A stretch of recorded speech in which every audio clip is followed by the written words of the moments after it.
এটা গ্রিন মটর, আমি এটাকে 4টা সিটি দিয়েছি। তো সিদ্ধটা খুব সুন্দরই হয়েছে, না মানে বেশি গলেও যায় না, বেশি আবার কাঁচা কাঁচাও থাকে না। এখানটা মশলা রেডি করে নিয়েছি, পেঁয়াজ, রসুন, আদা, জিরা আর কাঁচা লঙ্কা ভালো করে পেস্ট করে, একটু টমেটো দিয়েছি সাথে, একসাথে পেস্ট করে নিয়েছি।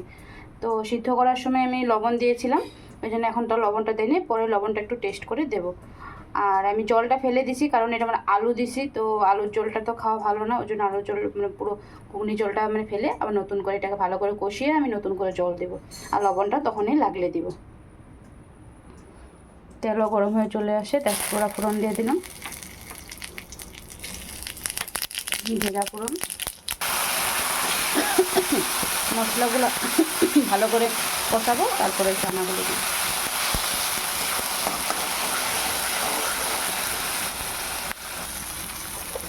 মশলাটা ভাজা ভাজা হয়ে গেছে, এখন এটা দিয়ে ভালো করে আমি এটাকে কষাবো।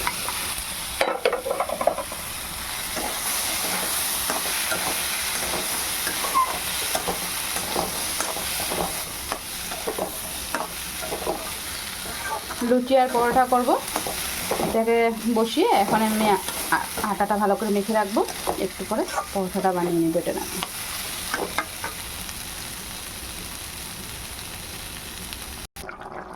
ঘুগনিটা আমার হয়ে গেছে, এখন ঘুগনিটা নামিয়ে নেব। এই মশলাটা দিয়ে দেবো, এই মশলাটা গন্ধটা খুবই ভালো লাগে। এখন এটাকে নামিয়ে নেব, তারপর এটা আমার একটু নামিয়ে কস্তুরি মেথিটা দিয়ে দেবো।